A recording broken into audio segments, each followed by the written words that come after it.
ছোট্ট কথা বলতে গেলে হানাফি মাযহাব এবং আহলুল হাদিস এই দুজনের মধ্যে মূল পার্থক্য হচ্ছে মানহাজ কত কি কত বলেন তো। মানহাজ মানহাজ মানেও চলার পথ, তরিকা, রাস্তা। মাযহাব মানে এটার মানেও চলার পথ, রাস্তা। তো তাদের দুজনের রাস্তার মধ্যে পার্থক্য আছে। কি আছে বলেন তো ভাইজান? পার্থক্য আছে। মাযহাব যারা মানছে তারা মনে করছে যে আমরা ইমাম আবু হানিফা রাহিমাহুল্লাহ তার ফিকহ তার ফিক যেগুলো আছে আমরা সেগুলোই মানবো, চাই সেটা কোরআনের পক্ষে থাক বা বিপক্ষে যাক। আহলুল হাদিসদের দাবি বা তাদের মানহাজ হচ্ছে এইটা যে আমরা চার ফিক হানাফি, শাফি, মালিকি, হাম্বলি রাহিমাহুল্লাহ চার ইমাম তারা কোরআন হাদিস থেকে অগাধ পাণ্ডিত্য রেখে তারা জ্ঞান অর্জন করেছে এবং ফতোয়া ফরজ দিয়ে গেছে। আমরা সেই চার জনের ফতোয়া কোরআন হাদিসের আলোকে দেখি কার ফতোয়াটা কতটুকু গ্রহণযোগ্য, কোনটা কোরআন সুন্নাহর অনুকূলে বেশি সঠিক, আমরা সেটাই মানার চেষ্টা করি। একটা মিসাল মানে উদাহরণ আপনাকে দিই, আপনি বুঝতে পারবেন। ধরেন ইমাম আবু হানিফা রাহিমাহুল্লাহ তিনি বলেছেন যে ইমামের পেছনে মুক্তাদি সূরা ফাতিহা পড়বে না, এটা মাকরুহ। এটা হানাফি ভাইদের ফতোয়া না ভাই? ইমাম শাফি রাহিমাহুল্লাহ বলেছেন ইমামের পেছনে মুক্তাদি সূরাতুল ফাতিহা পড়বে, এটা ওয়াজিব, না পড়লে নামাজি হবে না। এখন দুই ইমাম তাদের মধ্যে মতভেদ। আমরা আহলে হাদিসের মানহাজ কি?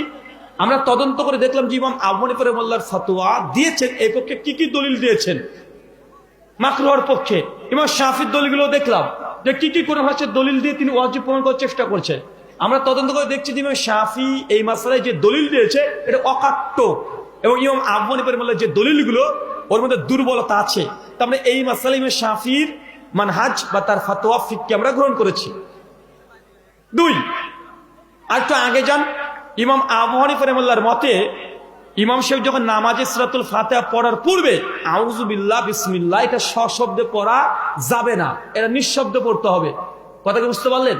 কিন্তু ইমাম শাফি রাহিমাহুল্লাহর মত অনুযায়ী যে না, আউযু বিল্লাহ বিসমিল্লাহ ফাতিহার মতোই জোরে জোরে পড়তে হবে, এটা ইমাম শাফির ফতোয়া।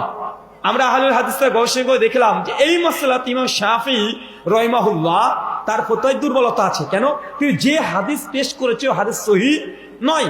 ইমাম তিরমিজি রাহিমাহুল্লাহ হাদিস নিয়ে এসে এখানে যায়িফ ঘোষণা করেছেন। শেখ আলবানী যায়িফ বলেছেন, পূর্বের মুহাদ্দিস ইমাম হাজার, ইমাম যাহাবি রাহিমাহুল্লাহ, ইমাম ইবনে হাজম রাহিমাহুল্লাহ তারা যায়িফ বলেছে। আমার কথা কি বুঝতে পারলেন? দেখেন এক ফতোয়ায় এই ফতোয়াতে ইমাম আবু হানিফা একদম হকের উপর আছে আলহামদুলিল্লাহ। ইমাম শাফির ফতোয়া হাদিস যেগুলো দলিল পেশ করেছে দুর্বলতা আছে। আরেকটা মাসআলা শুনে নেন, ইমাম আহমদ ইবনে হাম্বল রাহিমাহুল্লাহর মত অনুযায়ী রুকু থেকে উঠে সামি আল্লাহু লিমান হামিদা বলে বুকের উপরে হাত বাঁধতে হবে, এটা ইমাম আহমদ ইবনে হাম্বলের ফতোয়া। কিন্তু ইমাম মালিক,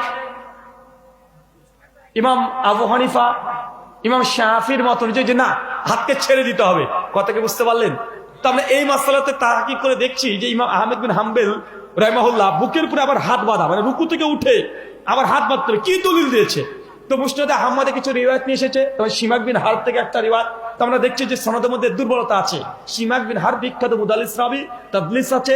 শারিক কাজী তিনিও মুদাল্লিস, তাদলিস আছে। সরি, সিমাক বিন হারব সেকা রাখবি, শারিক বিন কাজী ইনিয়েছেন যায়িফ এবং মুদাল্লিস রাবি। তো হাদিসে তাহকিক করতে গিয়ে দেখছি যে এই রিওয়ায়াতটা এটা দুর্বল, যায়িফ।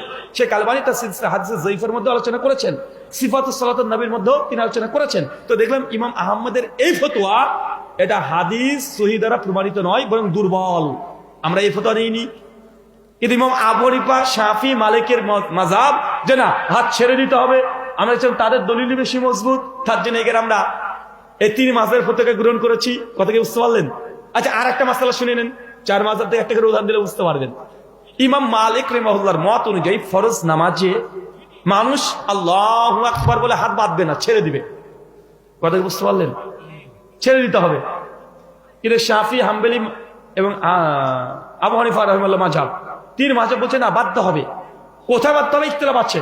শাফি বলেছেন বুকের উপরে, আবু হানিফা রাহিমাহুল্লাহ বলেছেন নাভির নিচে, ইমাম আহমদ বিন হাম্বল বলেছে এই নাভির উপর থেকে সিনার মধ্যে যে কোনো জায়গায় বাঁধলেই হয়ে যাবে। এখন আমরা গবেষণা করে দেখলাম যে কার কথাটা বেশি সঠিক। আমরা দেখলাম মালিক রাহিমাহুল্লাহর পক্ষে কোনো সহিহ সূত্রে কোনো হাদিসে বর্ণনা নেই।